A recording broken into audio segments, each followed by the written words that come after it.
Good evening. Welcome to Radiator Comics Studio. Tonight, we are thrilled to present From Rags to TV Pitches, The Winding Road from Indie Publishing to Commercial Success, or Success in quotation marks. Kate Beaton and Morgan Murray in conversation with Matthew Swanson and Robbi Behr.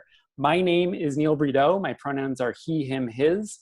I run Radiator Comics, which distributes handmade and small press comic books, zines, and graphic novels. Radiator Comics Studio is a series of programs and publications that we're producing to support and grow the community of cartoonists here in South Florida and connect it with the national cartooning scene. This program is made possible with the support of the John S. and James L. Knight Foundation, and we're grateful for their support, as well as the support of Oolite Arts and the Miami Foundation. Before we get started, I wanted to take a moment to remember Representative John Lewis, who passed away on Friday. Representative Lewis dedicated his entire life, both professionally and personally, to racial justice through the lens of nonviolent civil disobedience and civic engagement. He put his life on the line countless times for all of us to live with greater rights, and we see his work, the work that he did, reflected in the current Black Lives Matter movement. And as cartoonists, we're lucky enough to call him one of our own. His three-part graphic novel series, March, co-written by Andrew Aiden and drawn by Nate Powell, is one of the best memoir or historical comics out there. It's so well written, it's so alive, and it makes accessible a nuanced story of John Lewis's early life and the civil rights movement. So if you haven't yet, I strongly recommend that you get your hands on the series and read it. Any respectable library, local bookstore, or friend has a copy that you can read. I wish that it had been around when I was a kid, because understanding the true history of injustice and oppression and the history of the fight for justice and equity is critical to working towards a just society. In order to dismantle racism, we need to know how it was built up in our society and about the people and movements who have worked to dismantle it. So one thing that we do at the beginning of each of these programs is a land acknowledgement. We weren't the first people on this land, and the first people to live and care for the land are not gone. So it's important to acknowledge the land and the indigenous people who have been and continue to be caretakers of the land. So here in South Florida, we live on Miccosukee and Seminole tribes. Before them, the Tequesta were caretakers for thousands of years. It's also important in South Florida to recognize the labor of African-American, Bahamian, Haitian, and other Caribbean people in building the area. The land that we live on is stolen land, and the labor that we benefit from is stolen labor. Acknowledging the land and its caretakers and the violence that we continue to benefit from is just one step that we can take towards justice. I want to thank you for joining us, and I want to thank tonight's presenters for what I'm sure is going to be an amazing conversation. I reached out to Robbie and Matthew, whose weird books I've been a fan of for many years, and who I've been lucky enough to call friends. And I said, hey, if you could talk about or talk to anyone about anything in front of the internet, what would what would that look like?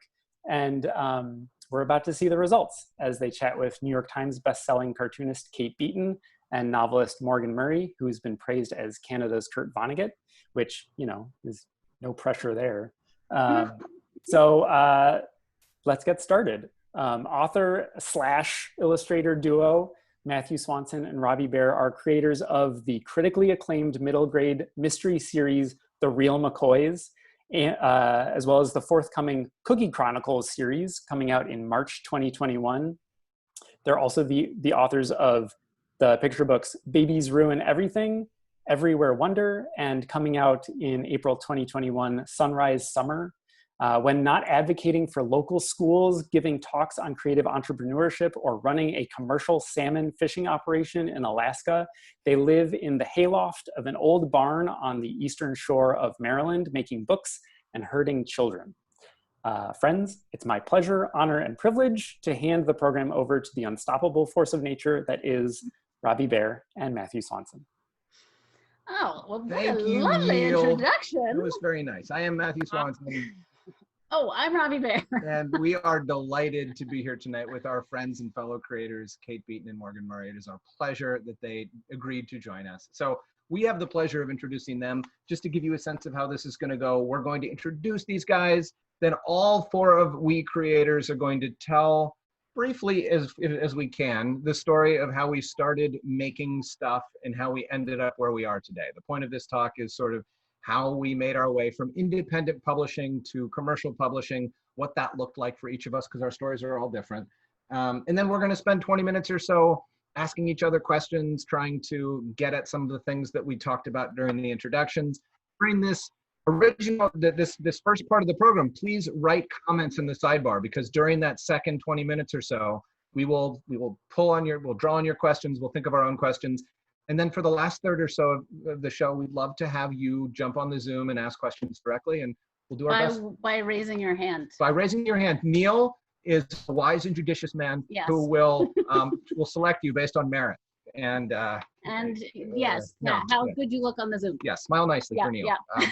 So I'm going to tell you, no, you begin by talking about. You're going to talk about Kate. I'm so distracted by the shine on my forehead, guys. You are beautiful, Robbie. I didn't know what's happening. Okay. All right. Please tell us about Kate. Okay, so I'm going to tell you about Kate, and then Matthew's going to tell you about Morgan. Yes. I don't know why we divided it up that way. Because I think the font size on Kate's was a little bit bigger. Yeah. And that's why I'm doing Kate. Okay. All right. So anyway, please. Kate.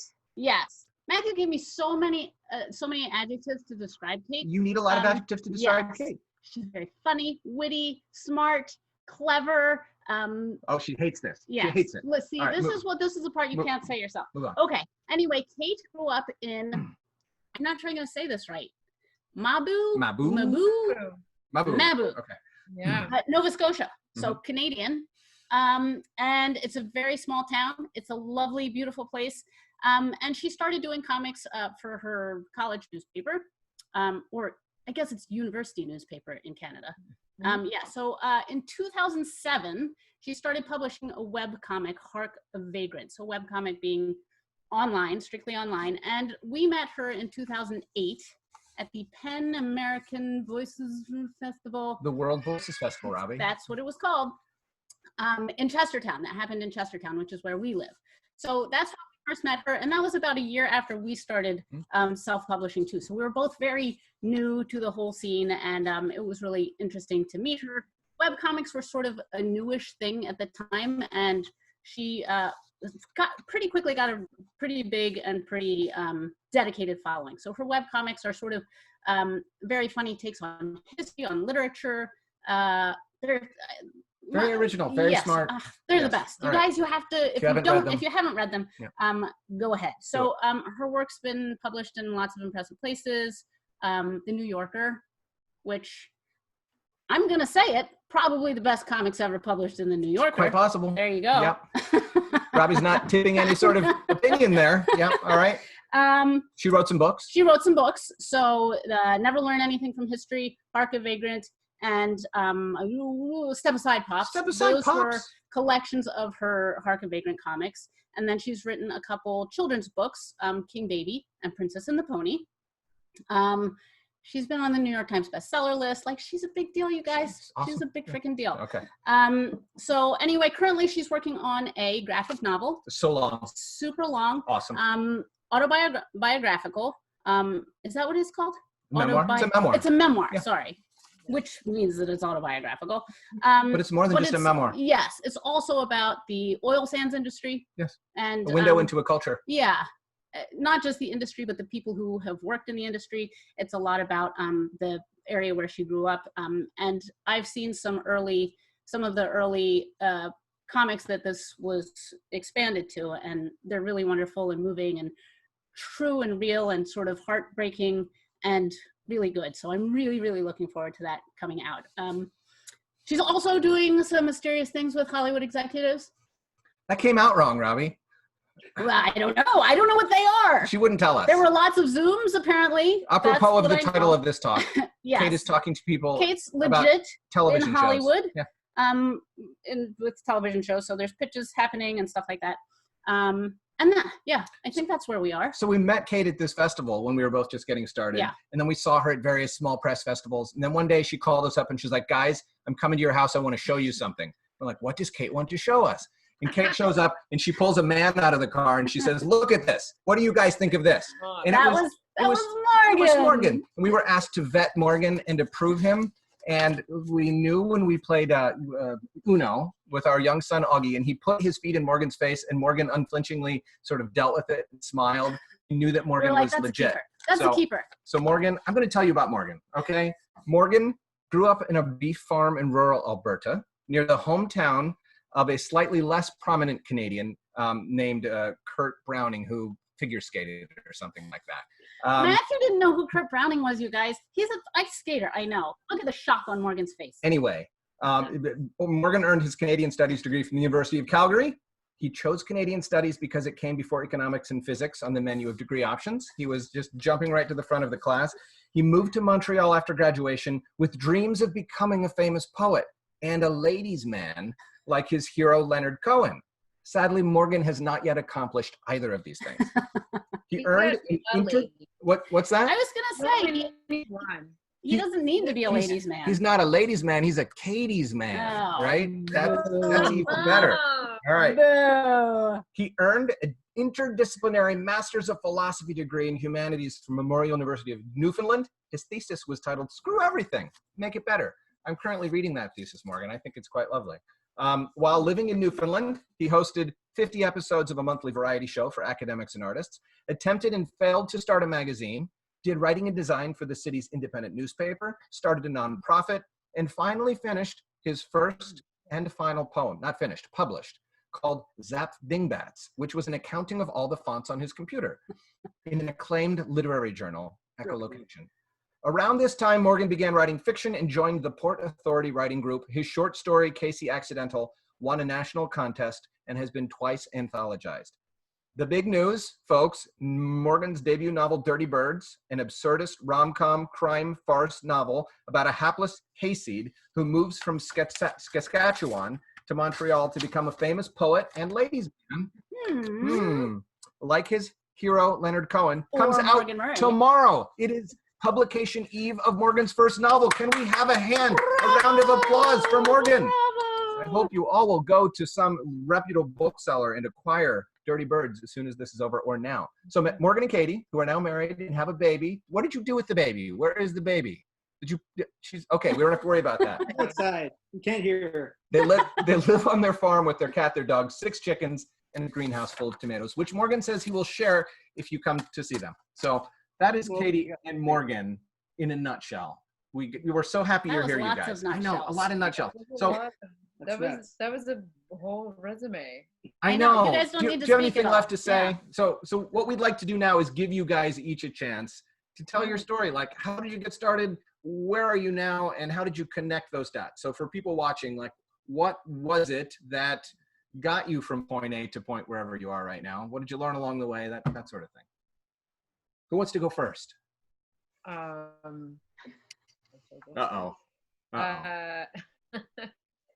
So started from the bottom, now we're here, basically.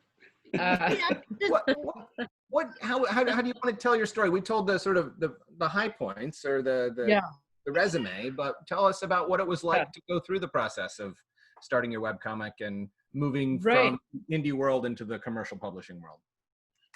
Well, the timing of my story is very important because it was 2008, and that was a different time for the internet. It was still very small. It was a time when you could kind of have a following, and when like the number of web comics online was like you could kind of name them all almost, and content wasn't aggregated and filtered through feeds as much as it is now. You actually went to people's websites to read things. It wasn't all like endless scrolling content like it is now. You actually had to like go in and type the website of your favorite comic or whatever. So it was a lot more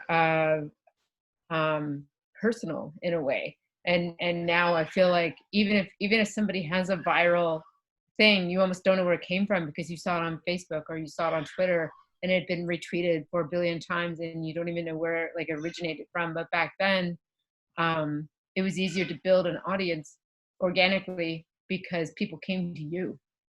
So that is very important for my story.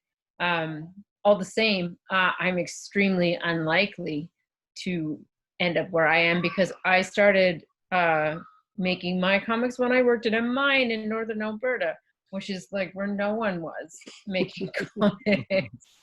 And that's the power of the internet for you. I was making them when I was, you know, at home in the evenings in my like bunker room. I had started it just before I went back there to pay off my student loans, and I had sort of kept it up. And I mean, I was scanning these on the work photocopier and stuff, and uploading them onto the LiveJournal. And again, the internet being so small, one of the guys who people used to make a living at it by like shipping t-shirts and stuff out of their house. Can you hear the baby crying? Just a little. Okay. Yeah, she didn't want to go to sleep. You can get her right there. All right. Yeah, I've heard this story before. yeah, he's heard it before. Yeah, she's she, again, some people have just come in. The baby, Mary is our baby, and she's teething, and she's having some hard nights. So we gave her some baby Tylenol, and it's just some nights are good and some nights are bad, man. It's babies for you. Anyway, Jeffrey Rowland from Topatico said, you know, we can do a trial run here of t-shirts for you and see if there's any interest in people buying them. And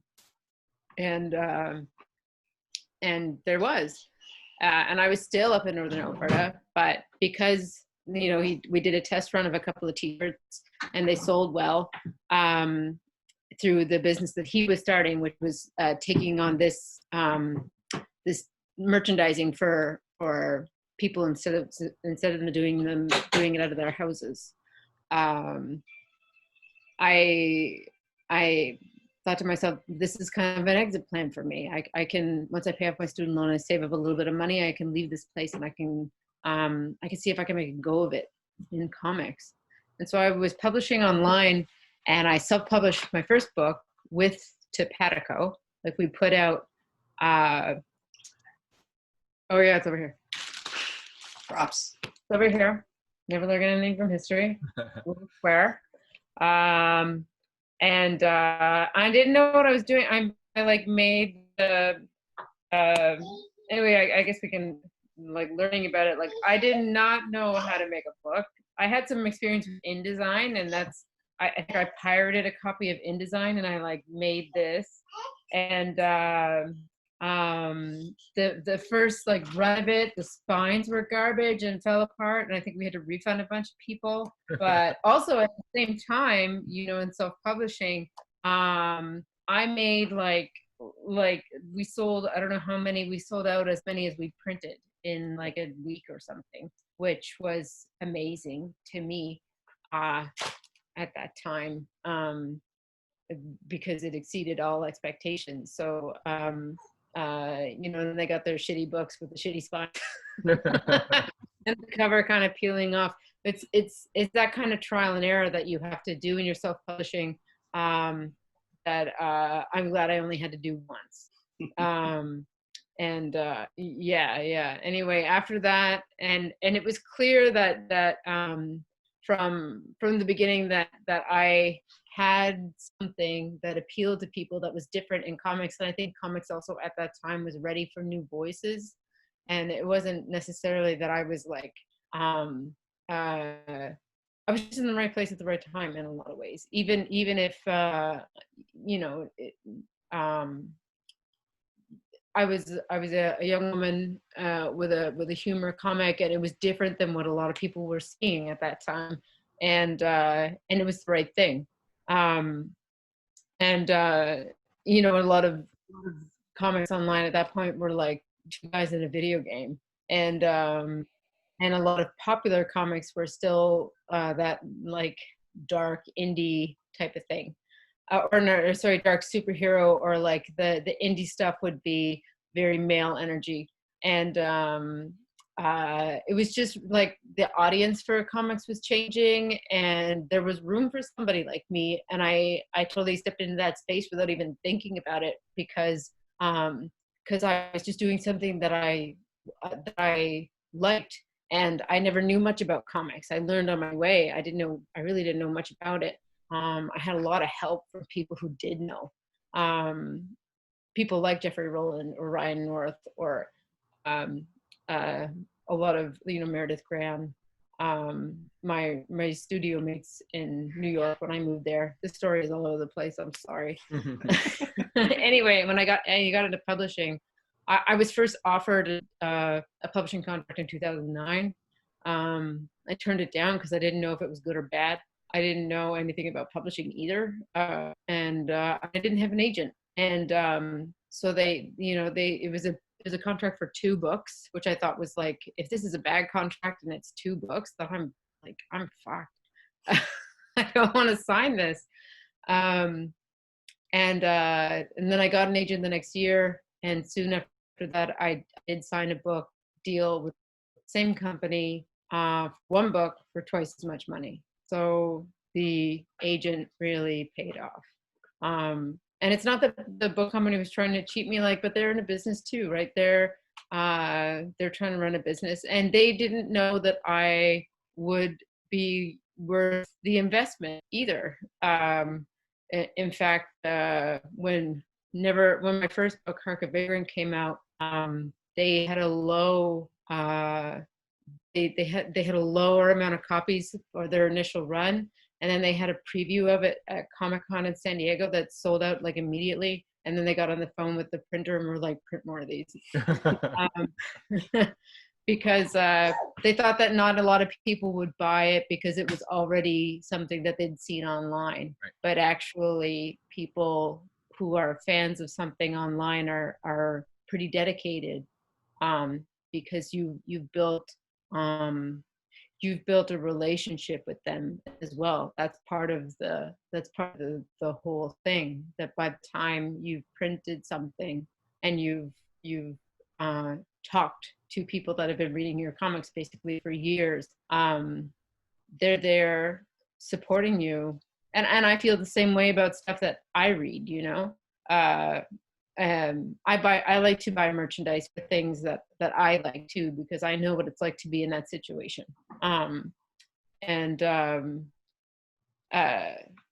Yeah, and so now here I am, and I've taken up way too much time, but we can get back to all this later. That's getting into publishing, and since then I've stayed with Toronto Quarterly because they've been very good to me. They've treated me very nicely, and I've heard, and I haven't heard bad things about other companies, but I've just had a good relationship with Toronto Quarterly, and they're like my publishing family almost. And that's a nice thing when you can have it, because some people get published and then they feel disappointed by their experience, and I didn't have that. And then I got into children's books because I wanted to diversify what I was doing, and because Scholastic asked if I was interested in doing that, which was really nice, and I said yes. And that has panned out as well. Props. Oh yes, props. Yes, here they are. Here's some of these books. King, Baby, and Princess and the Pony. Baby and Princess and the Pony, and here's a pony. Bag. Here's a pony in a bag. Oh. And it is very nice little puppy. I don't think I can ever sit on my laurels and anything, because that is just the nature of the things that we do. You're always as good as the last thing that you made, and I always sort of feel that in my bones. And webcomics, especially, like having come up in webcomics, knowing that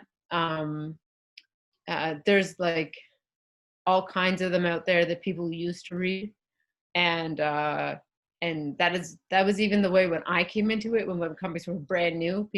There were like old webcomics and old, better webcomic people. And I was like, man, you have to keep it fresh. You gotta keep going and keep doing different things. So that's what I try to do. And anyway, and we can talk about some more of that stuff later, but that's where I am right now, doing different stuff and working on TV secrets. She's not any more forthcoming with you than she was with us. All right, Well, Kate. I can a little bit. I've worked on different TV things over the years. Most of them don't pan out. You take a chance on it because you hope that it does. Because the moment that it does, that's really great. Obviously, but I have been in pitch rooms before, and the executives are like, "We love it, we'll get back to you," and then they never do. And I have friends who've had success in TV shows, but even watching them, I know how hard it is.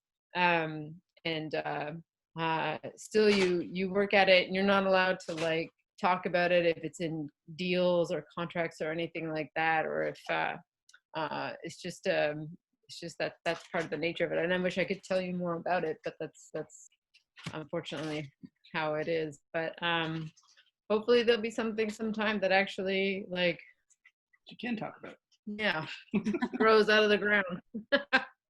Morgan, I assume that you can tell us about Kate's TV show. So can you please, or how about yourself? How about yourself and your maybe. One thing I want to add to Kate's story that she never talks about and nobody sees except for the guy chasing the baby around behind her is a day off for Katie is writing a TV pitch or writing a kid's book. She'll draw a graphic novel for 2 weeks straight, 12 hours a day until she's exhausted. And then she's like, tomorrow I'm going to take a day off, and she'll write 2 kids' books and send them in. So she works like nobody I've ever seen before. It's crazy. Well, that's annoying to people who have married me. Wait a second. I married one of those. That sounds very familiar. Oh, we'll get our turn in a second. All right, Morgan, tell us about your side of that fun dynamic. Let's hear about it. Oh, she's back. She's back. Is that the pony?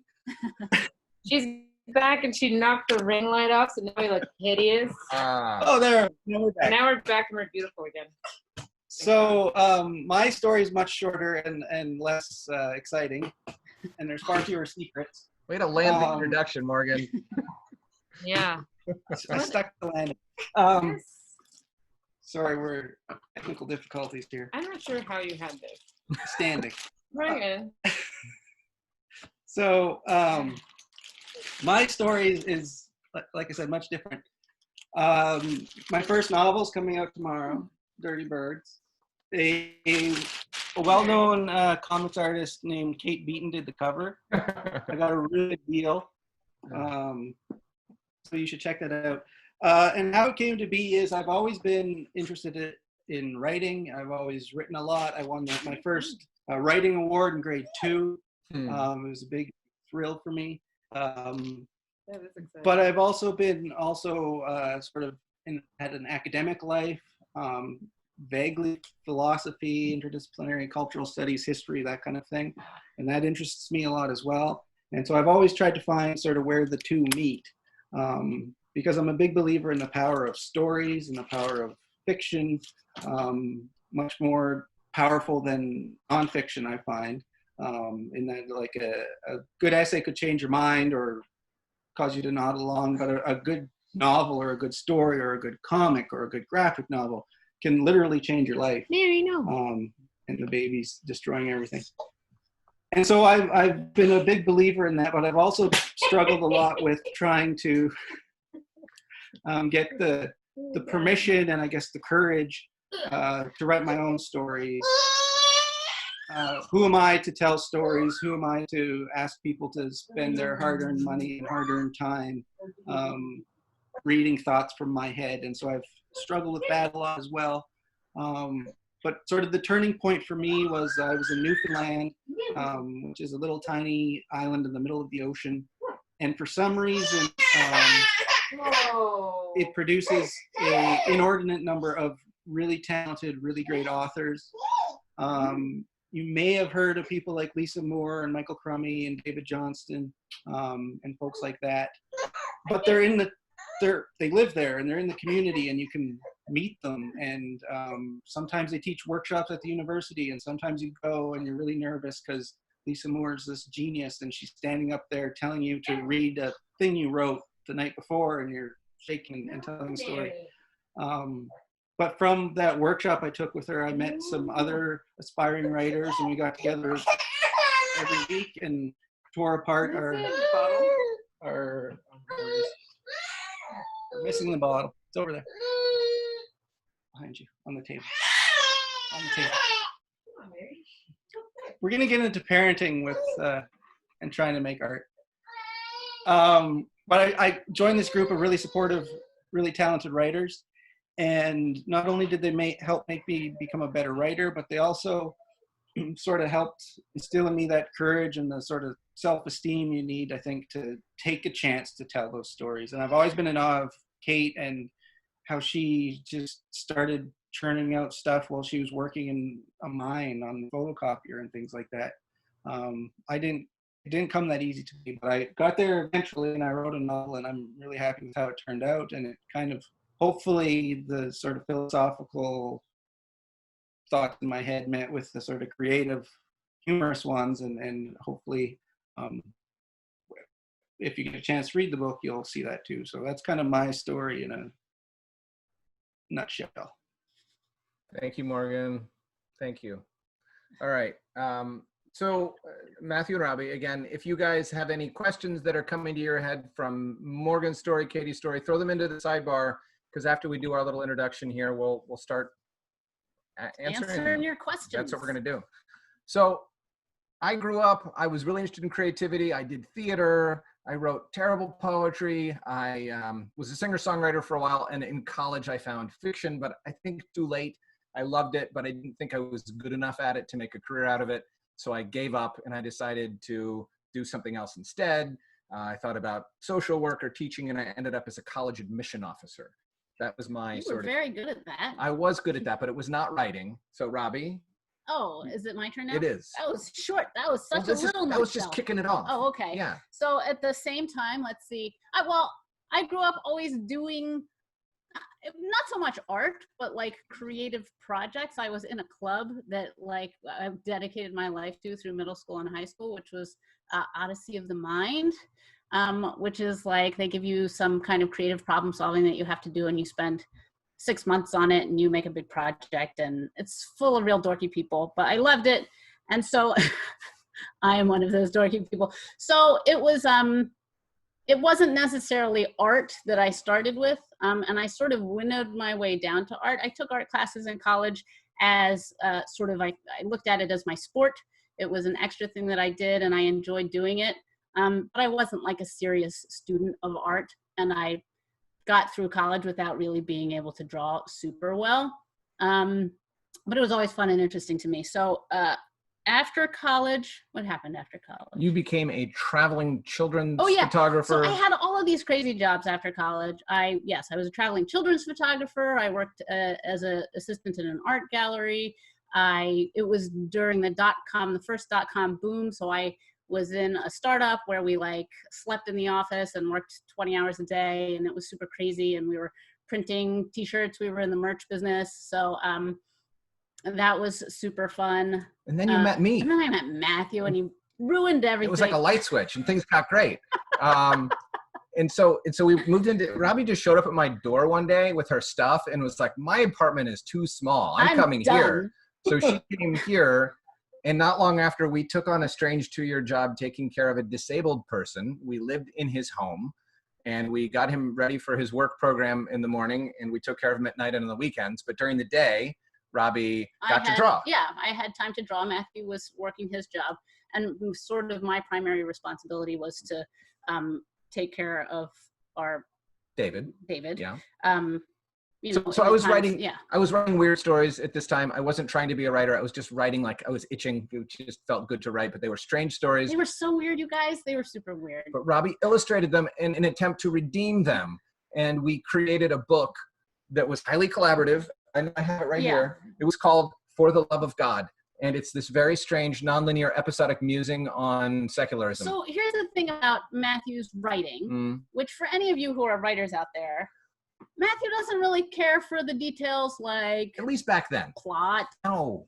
Or character development. Or character. Or descriptions of No. anything. No. Which turns out is great for an illustrator because I got to make those things up. So working on this, we sort of did this, late at night after David had gone to bed, and there were these strange little episodes, and we literally went through page by page, episode by episode, and we would talk about what the idea was about. And it was a really super fun collaboration. We were really collaborating on it. We loved it. Yeah. It was super fun. We made 4 copies of it. We gave it to our parents. They looked at us like we were crazy. Just like Katie had never, didn't know anything about publishing. We didn't know anything about making books. No. We trimmed it. This is a nice page recent by version page. of it. Yeah, we trimmed it page by page with an X-Acto knife. We clipped it together with binding clips and thought that it was going to land us on the New York Times bestseller list. No, but we are not Kate Beaton friends. We are not yet. Not yet. So Robbie went to grad school to learn how to draw. Yeah. And then she learned how to draw, and we got jobs working for a fancy design company. We bought a house, and we got a Weimaraner and a car with a button that you could push to make the windows go up and down. Super exciting. And we were like, we're adults. Yeah, but we bought a couch. We were sad because we weren't making books, which is what we wanted to do. So I applied to grad school. I thought that was the problem to our sadness. I applied to 6 very prestigious MFA programs. I got 7 letters of rejection. I was rejected from the University of Minnesota on consecutive Mondays. It was a letter signed by the same guy. They changed the date, but everything else. In case it wasn't clear last week, we really don't want you to come. Don't come here. Yeah, yeah. So we cried. We sold our house. We moved into this building, which is the hayloft of a barn. Didn't look like this at the time. That Robbie's parents owned. Yeah. And we decided we would spend 1 year just making books, just for. And we set up a subscription service called Idiots Books, and we made strange satirical zines for adults. We asked people to pay up front, so we had money for ink and paper. And throughout the course of the first year, we sent them 10 books. Now, yes, I just want to say, for those of you who expect to get good advice out of this, don't expect that. Yeah, in this day and age, that seems like a super crazy move to have made. So the fact is, we had a house, like we sold everything basically, and we knew that we had enough to live on for a year. And then the plan was that Matthew was going to go to grad school. He was going to apply again and get in this time. But I never did because we had so much fun making our books together. I will show you a few of them. We made classics like Facial Features of French Explorers and Nasty Chipmunk and Richard Nixon. There's nothing to do with Richard Nixon here. We made a book called 10,000 Stories, which is relevant because it's this mix and match book where there are 10 narratives that recombine in 10,000 different ways. And this is important because about 4 years into making our independent books, we never went back to the real world. We haven't yet done that. A guy from Disney bought this book and put it on his shelf. We didn't know it was a guy from Disney. So one of the things that we did as self-publishers and independent publishers was we go to these indie press fairs, which is where we met Neil. SPX, the Small Press Expo in Bethesda, is one that we consistently went to. MoCA, the Museum of Comic and Cartoons Arts Festival in New York. But there are many around the country. But at the time, there were only very, there's been SPX, an explosion since. Yeah, SPX was sort of where it was at in MoCA. So anyway, so we set up our table, we bring all of our books, set them up, and like hang everything up and try to make the booth look as fancy as possible, and then literally sell the books that we made, handmade, to the people who are interested in buying them. Unlike Kate, our first self-published book sold like 6 copies. So we did not have that because we had no audience. We did not have a vehicle. We were introducing ourselves forcibly upon everyone we met over and over again. But this guy, what's that?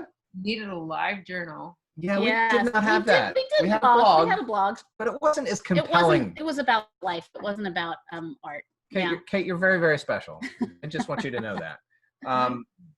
So we got a call one day from a woman at Little Brown because the guy from Disney had brought this book to a publication meeting, and the woman at at Little Brown was trying to make a mix and match book for superheroes. And so she called us up because she needed someone who knew how to make a book in this format. So just because we had made a book in that format and gone to that show and sold that book to that guy that day, 2 years later, we got this opportunity to make this book. So we sent this book to our parents, and my dad was like, "You didn't write that book." I can't tell, because Friends, this is how big our names are in this book. It's in like 3-point type on the back. You can't even see it. We're Yeah, not look really hard, guys. We're not the point of this book. Robbie did not get to draw Wolverine. Yeah. Robbie got a bank of clip art, and I got a secret dossier of superhero talents that I use to write stories in which no one can get hurt or do mean things. It's all very, very sweet. But this was like our big break, right? This was our chance to get into a big publishing company, into the consciousness of an editor. Her name is Erin Stein. She liked us. She said, I want to make a book with you guys. Erin spent 2 years sending manuscripts back and forth with me because I was incapable of writing a children's book because I'm a bad writer, right? That's why they didn't let me into graduate school. But eventually Erin said, oh, remember that self-published book you guys made, Babies Ruin Everything? That's a good title. We'll take the title and see if you can please, Matthew, try to write a book that someone wants to read. So we did.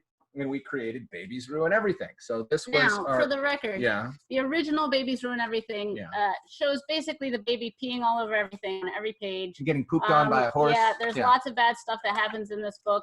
I drew it as if it were written by the elders, drawn by the elder sibling. Whereas this one is sweet and child-friendly. So we had to make certain compromises. Yeah.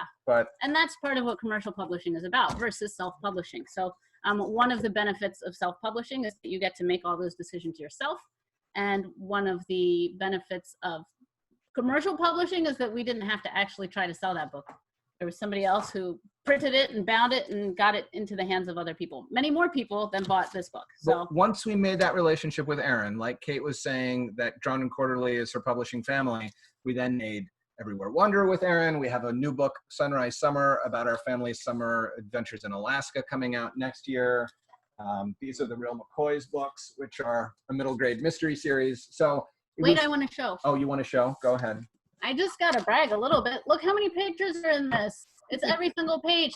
I drew so hard, you guys. I think there's like 1,000 illustrations. Oh, you're getting a clap. You're getting a sympathy clap. I'm getting a little bit of clapping. Yeah. Thank you. Thank you, everyone. Thank you. So, well, the interesting thing about this is I suspect that a lot of you people, since you are coming through Radiator, are comics people. I am a terrible comics artist. I am terrible at pasting and panels and figuring out how the page works. So this is kind of my alternative. I do voice bubbles. I do, but it's what's called a hybrid. Now they have an actual name for it. It's called a hybrid novel. So there's the running copy. You can strip the copy out and read it as if it were a novel, but it's just much more densely illustrated than a regular middle chapter book. All right. Okay. So that's the very distilled version of how we started with our self-publishing. So in terms of self-publishing, we self-published about 70 books over 10 years. So sometimes people ask, what is it that got you the opportunity to publish books with the publishing company? We just kept doing it and didn't stop. Yeah. And we just got in people's faces and we just eventually persisted. So yeah, I feel like one of the best pieces of advice to give is that you just have to keep showing up. I mean, I think there's a lot of super talented people who do it and they just get tired of just plugging away for nothing. We did not nothing, but I mean, it's like it's not like we were making money at this. We did not make money at this for a decade. Yeah. Yep. We started in 2003. We've done it every day ever since. And we've just only recently started making money. It's not enough to live on. Right. So Matthew, we're getting there. We forgot a very important piece of the story, which is that a year after we quit the jobs and everything, Matthew's job asked him back. They didn't ask me back. They asked him back, though, to work half-time from home. So that made it so that we had enough money to live on. Mm-hmm. And then I could spend all the time on the idiots books and the bubbly book stuff that I needed to. So we had enough money, but that's why we were able to plug away for 10 years at it without being able to make any money. Final Salvo new series coming out next spring is the Cookie Chronicles about Ben Yokoyama.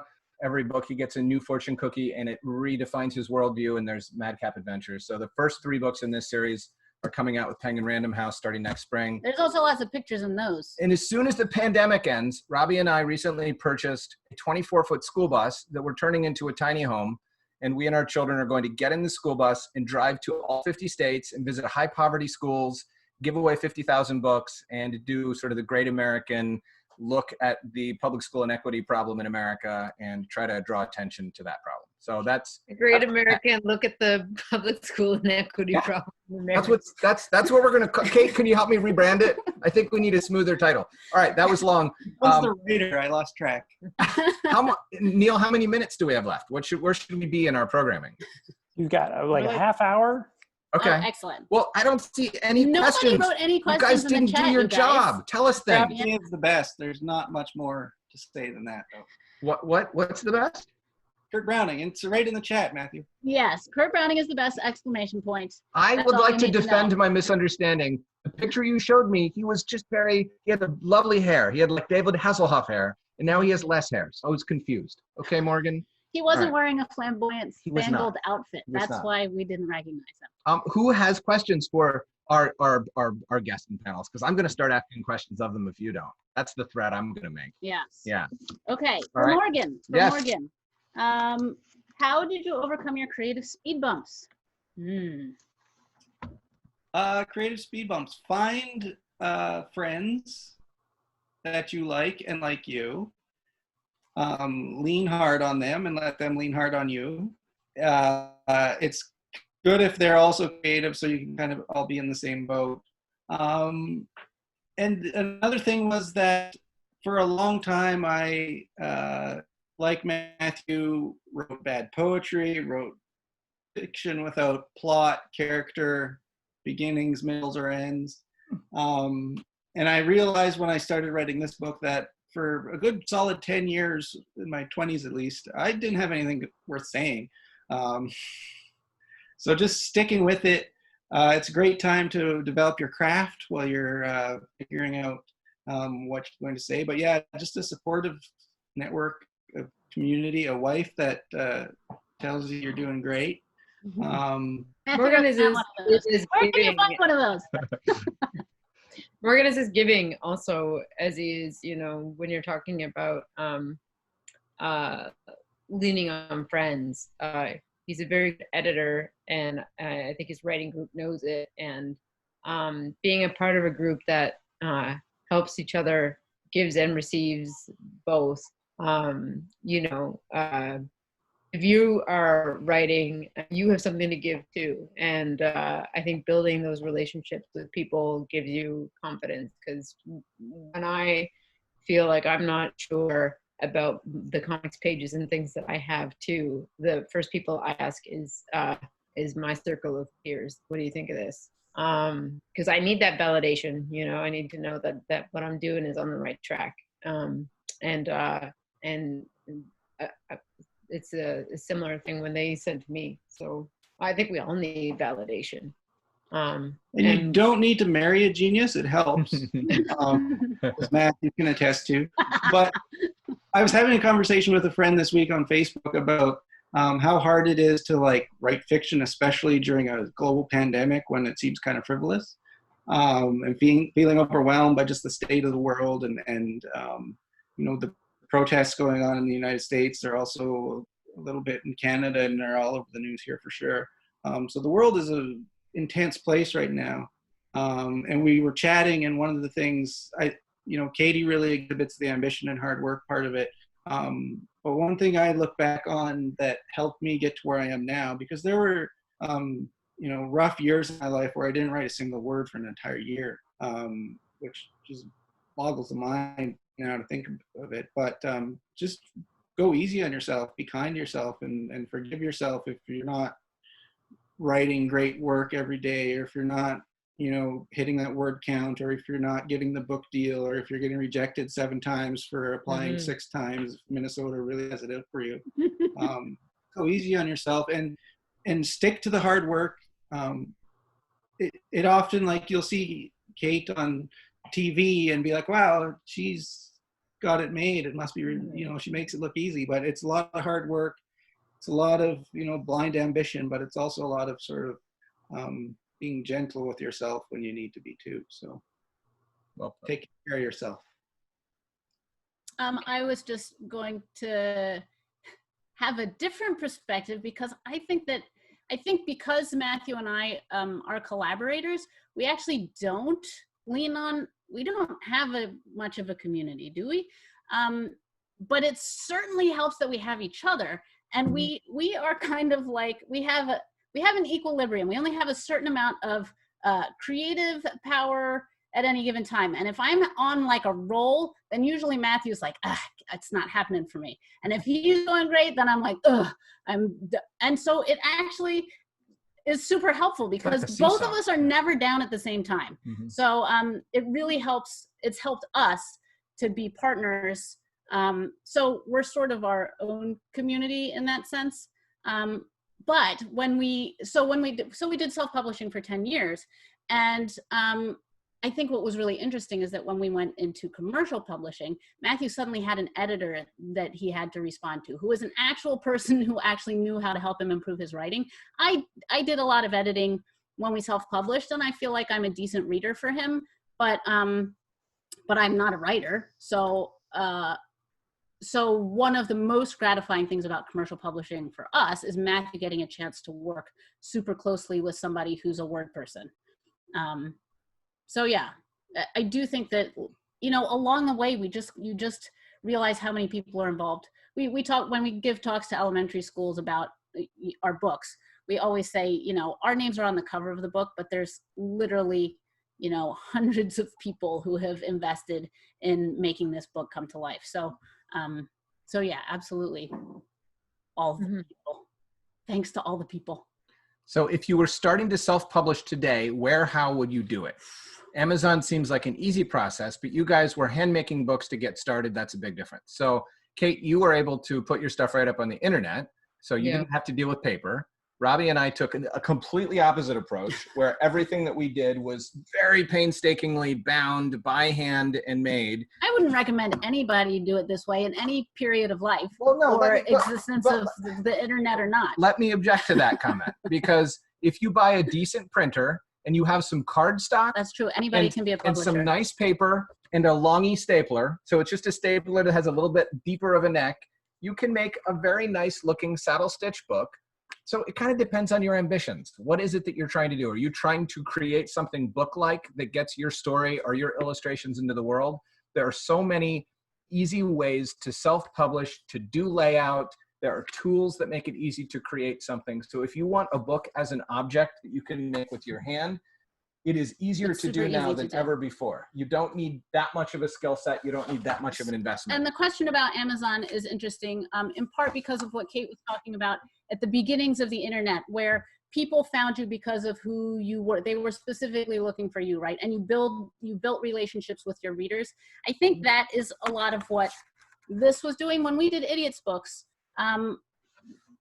people started following us not because of the content of our books. No. It was because we would go to shows, we would meet people, we would talk to them, they liked us. We had a blog that sort of kept everybody up to date on what we were doing. I remember in Harka Vagrant, on your webcomic, Kate, there was always a little panel down at the bottom, right? Where you were like, today I was doing this, and this is that's what's happening in my life right now, right? And so that's how we were able to build our audience. And it was more about our story. It was more about us. And we happened to be creators and sort of what being creators was like. Yeah, you guys were the selling point for Idiots books. We what? You were the selling point. You were the story. Right. Yeah. Right. The not books, the books themselves. Right. And that's because we were a subscription service. People didn't even know what they were buying before. No, we forced awful content on our friends. That's basically what happened. Basically what happened. But can I say about the Amazon thing? Yeah. Because yes, Amazon makes it easy to create a book on demand that you don't have to store, that you don't have to make. My opinion is that the real challenge in creating a book is getting people to notice it and to want to buy it. Right. So even if you create it on Amazon and it's available there, you still have to do the legwork of creating a story around the book, of reaching your audience, of creating excitement. And the only way we were able to sell our books is by going and standing behind a table and having conversations with people, showing them the physical objects, smiling at them, being engaged. It is hard to sell books. There are 50,000 books traditionally published every year, in addition to all of the hand-published books. Books are part of a story, right? Books are something that result from a connection. So creating a story in a context for your books to exist and for your audience to want them is the actual work beyond just making. There is pleasure in making books for sure, but the maddening reality is no one is going to see them unless you publish with a company that's going to do that work for you. But even big publishing companies expect authors to do a lot of that work. And I guess what I was going to say about Amazon is that Amazon doesn't make it easy to build those relationships. They have no incentive. They have no incentive. Yeah. So it might be nice to have your book published through Amazon simply as a place to point people to, and that you don't have to hand make your book. But like the cost of making these books like is nothing. This doesn't cost us hardly anything to make. And I don't know, we sold this for $5 and that was super expensive. In fact, the people that we sold it to liked that it was handmade. That was part of the appeal of it. So they wouldn't have liked it as much. So that's also knowing your audience. I mean, there's a lot of stuff that, I think, and this is, I mean, this might not be advice that appeals to everybody, but as a creator now, trying to get notes on your own and with the intent of building an audience in mind, having people be able to find you and get a sense of you online is an important thing. Whether that's having a website, you don't have to have a Twitter, or if you have one, that's fine. But like you are part of the product in a way, in the same way that Matthew and Robbie were through Idiot's book. Like their story mattered, and you as the author matter too. And that is how people start a relationship with an audience, is just by being there, being available, and being like a human being that is not just like the name on the book, but somebody who is who a reader might be interested in, because then when they Google you or whatever, they want to find something. And maybe you have just a simple website with some like funny stuff about yourself and some links and things. But anything is better than nothing, you know. And it's not everybody's style to put themselves out there, to put personal things out there. Everybody's got their limits, but I think you have to judge for yourself what kind of presence you need to have. But if you're starting from nothing and you don't have any contact, any audience, anything, I can tell you that it helped me immensely to build up my audience online before anybody was ever interested in me, because the proof was in the pudding. And then the publishers came to me, and that was really something. It was something that didn't happen very much, and I'm proud of it. I didn't really intend it when I started, but when I saw what was happening, it was. I've always been proud of the relationship that I've had with my audience, because they've been with me for 10 years. It's a long time. Awesome. I love that. We have a handful of questions I'd love to get through, so let's try to shoot through the next. So how did you approach pitching your comics writing for TV, Kate? Is that something you can say, or should we skip that one for the sake of secret? Approach pitching comics writing for TV? It's not really that I pitch my comics for TV. To be honest, it's more the original stuff. So I guess it's writing, or genre stuff, like for kids. So I've pitched both adult stuff and kids stuff, but nothing strictly related to my comics. I have had ins, which is good. Like at one point I was contacted to do character designs on a show that never happened. And then when that show didn't happen, the guy in charge was like, well, do you have anything? And I was like, yes, I do. Yes, yeah, I do. And and I made something and I pitched him. He was like, oh, this is great. And we pitched it to NBC and they said no. You know, so I have like crashed and burned in this already. They didn't say no. They just still haven't called you back. They ghosted. 8 years later. Ghosted me. And then other people have called asking about rights to things, like you can option your books and stuff, different properties. And so you can go into it that way. And in that sense, you don't really, I didn't have to pitch, but if somebody buys the rights, then you turn something that you've created or thought up into like a pitch that you bring to a TV. And that is something you do with professional help. Because if you do it by yourself, you're gonna suck. So did you seek out a TV agent, or were you connected with one, or did they approach you, or how did it work? My literary agent knew that this wasn't his area. So whenever we get involved in television things, he brings in TV agents that share his cut of the deal, which is good. I have a good agent. Not everybody's agent is good. Get a good agent. He could have been like, I'll just do it, but he was like, I know that this is not my expertise, and so the effect on my pay is no different, but I get better representation.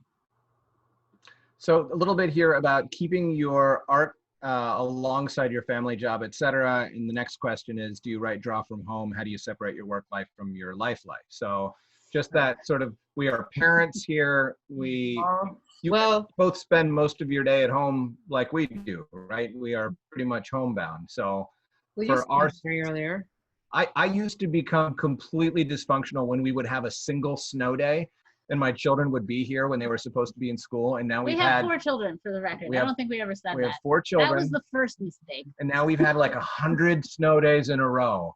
So that has been a real challenge to the psyche, but we're making it work. Because there's 2 of us, and because we are both equally committed to making the creative product happen, we're never busy at the same time. I write the book at a different time than Robbie illustrates it.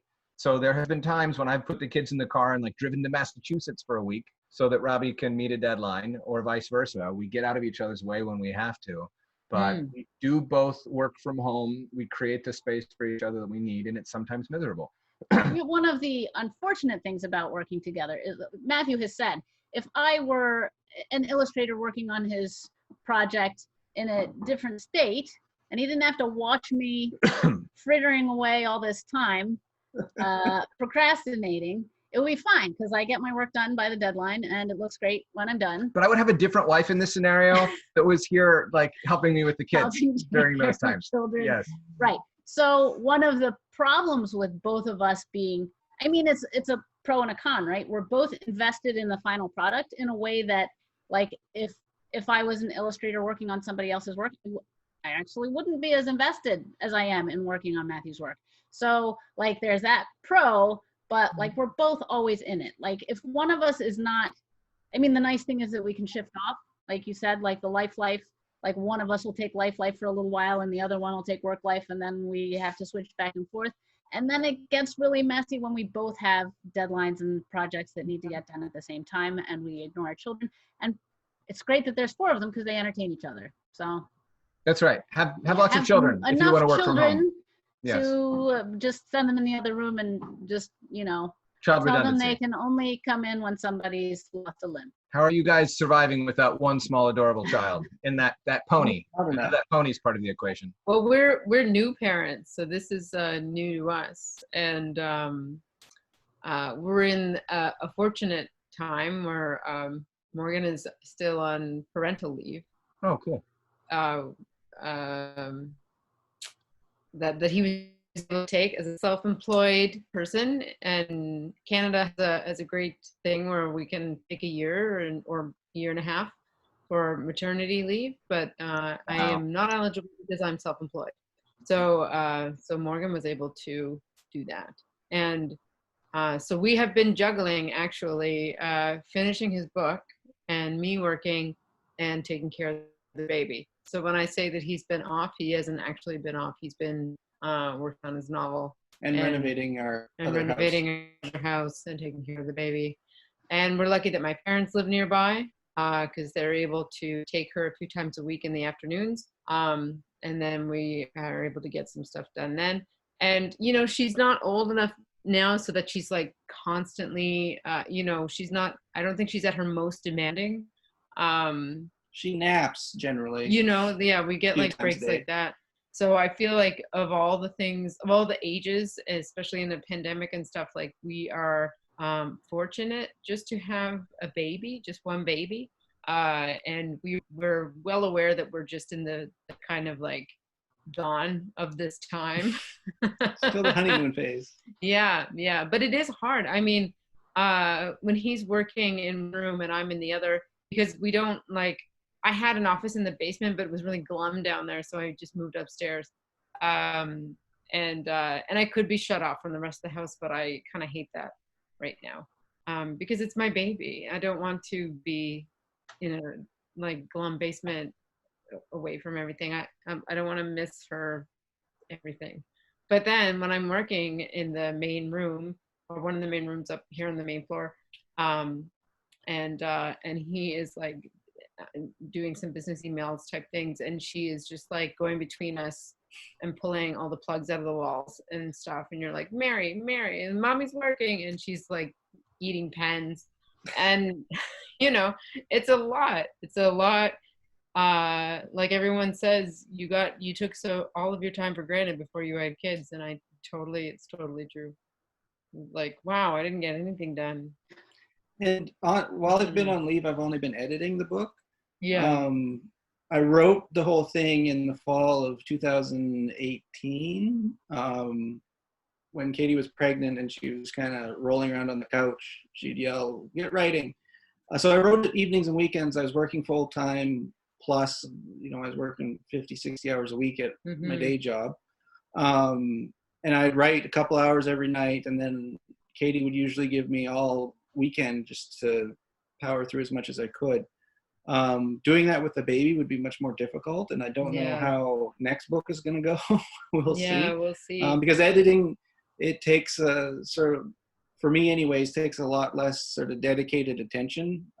When I'm actually writing things down, I need you know, to kind of space out a little bit. But you also need to, I think, figure out a way to become adaptable, because there's been times when we've been driving down the highway and Katie's had her laptop out writing the script for her graphic novel, and or you know, you edit a book while you're bouncing a baby on your knee kind of thing, and so you work in all sorts of weird positions, and you have to figure out a way to make sure that work is high enough caliber to meet your standards. Someone told me something comforting before I had the baby, that my friend Meredith Gran said, you know, I get a lot more done in like 3 hours now than I did in a whole day before, because that 3 hours is so precious. And I feel that, I do feel that.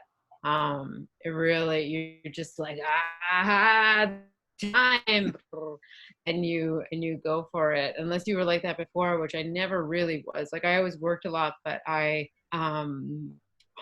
just took the time for granted, you know, like you could be very like, you could stretch it out, man. You could relax that time. You had all day, you literally had all day. And now you only have that precious amount of time, and you're like, go. And there is something to that. Kate, Gabby would like to know, how do you approach writing for comics? Are there any sources that you would recommend for someone who is a beginner? I always did it just up there. And not to be disappointing, but I've read Scott McCloud's Understanding Comics and stuff, and I every time I pick up a book that is like how to make comics, and I read it, like I'm like, interesting, and then I never do any of the things that it says. And it's the same with, like, I have a ton of books about, when I started to do like picture books, it was the same thing. I picked up some books like how to write picture books and stuff, just to see what they had to say. Some books like analyzing classic picture books, things like that, see if I can figure out that secret sauce. And it's the same thing. I'm like, interesting, and then I don't do anything that it says. So I think that you really got to lean into your intuition when it comes to comics. If you start like and bear in mind, I never went to any school for this, and some people do, and they learn how to do this stuff, and I didn't. So but I truly believe in like what makes a comics voice stand out is its originality, and that is something that you have inherently. So you got to tap into that voice inside your head that knows the rhythm of things. So my only advice is really don't make it too wordy. Like don't make it like, don't make the speech bubble too full of words. Stretch it out, like give it room to breathe. The panels, you know, let them go. Feel that time in your head, and just visualize it. And you don't need to research it in that way, I guess. Read a lot of comics. When you start reading them, you'll start to see what you like and what you don't like. People will be like, what comics are like the best? What should I read that is the best? But I learned as much from comics that are bad, because you read them and you're like, I hate this. And then you're like, why do I hate this? And it's for this and this reason. And you're like, well, I won't do those things. You know, you just gotta, you read, you take it in, and you trust yourself. And you just get better. Man, I look at my old comics and they're so embarrassing. And I remember I didn't even know how to put gutters in between comics at first, you know, the space in between panels. And my friend Chris Hastings, I was chatting with him one day, and he's like, why don't you put the gutters in between panels? It drives me insane. And I was like, what are those? And he's like, the spaces in between the panels. And I was like, oh, I don't know. I just draw a grid and I fill it in. And like, you don't have to be a genius, and you don't have to know it all right away. You'll figure it out, and you'll be embarrassed by your first comics, and who cares? I think just figuring out that thing that is yours, that is only yours, that voice that is only yours, is the key thing. Because you can't copy that from a book, and no one can copy it from you. I absolutely. And that's what. Sorry, Kate. Go ahead. Well, no, that's what's going to make you stand out if you're making comics. Yes. When you find your creative voice, you're the only person in the world that can create that thing. There was a time, I want to tell this quick story. Okay. There was a time. We only have a few minutes left. Okay. There was a time when Matthew was like, I want to write like Lemony Snicket. I love his writing. I want to write. So he was trying to write in the style of Lemony Snicket. And I was like, dude, if anybody wants Lemony Snicket's book, they're going to get Lemony Snicket's book. They're not going to buy your cheap knockoff of Lemony Snicket. He did that already. Yeah, somebody's already doing Lemony Snicket, and it's Lemony Snicket who's the best at doing Lemony Snicket. So find out what you do and do what you do the best. Drawing and writing are two things that you get better at every day, even by not doing them. During the year that you didn't write, Morgan, you became a better writer because you lived, right? If we were professional basketball players, our careers would be long over. Like, we are not dependent upon our bodies. Our minds keep getting sharper. Our experience keeps getting richer. I'm not saying you shouldn't write or draw as much as you possibly can, but you don't have to do it all the time. You continue to develop that voice by living. I remember specifically a day in the Norfolk airport. I had a 4-hour layover. I didn't have my laptop, or the battery was dead. And I wrote a story longhand on the back of a piece of paper, and I discovered my voice. I discovered the voice that still is at the core of what I consider my best writing today. I was forced into that voice by a series of limitations and by not expecting anything. It was this moment where I was bored, and I created, and I said, that is what I am on this planet to create. Robbie had a moment where she was sitting at her table during grad school. I was in grad school, and I had been learning all these different techniques, and I was so enamored of all these things that I couldn't do, and I was working really hard to learn how to, do gouache, and I was working really hard to learn how to do this and that. And one night I was like, Jesus Christ, this is so exhausting. I'm just gonna draw for a little bit to enjoy myself. And that was it. I was like, oh, it doesn't have to be hard. It doesn't have to be impossible. And those things are the most beautiful things you've ever made. I mean, it was this beautiful, just fugue state of crazy freneticism, but you discovered something that day. Yeah. And you've always had it. Yeah. So anyway. Yeah. And so, I mean, it really goes across the board. I don't know. I totally believe everybody has that capability. I do too. The last question we missed, what did you read as a kid? And then I think we have to wrap it up. Or not comics wise. Morgan, what did you read as a kid? Were you ever a child, Morgan? I was once a child. Okay. Only once. I read a lot of Hardy Boys, Encyclopedia Brown, the Wayside School stories. Yes. Gordon Corman is a Canadian children's author who's fantastic. But what I read most, I'm supposed to be doing my Hockey Hall of Fame acceptance speech right now. I'm still waiting for a phone call to get drafted. It never really quite panned out yet. But there's a kids book author named Matt Christopher who wrote sports stories. Yep. I read like every single one of those the library had. And then I discovered ghost-written hockey player autobiographies, which are all terrible.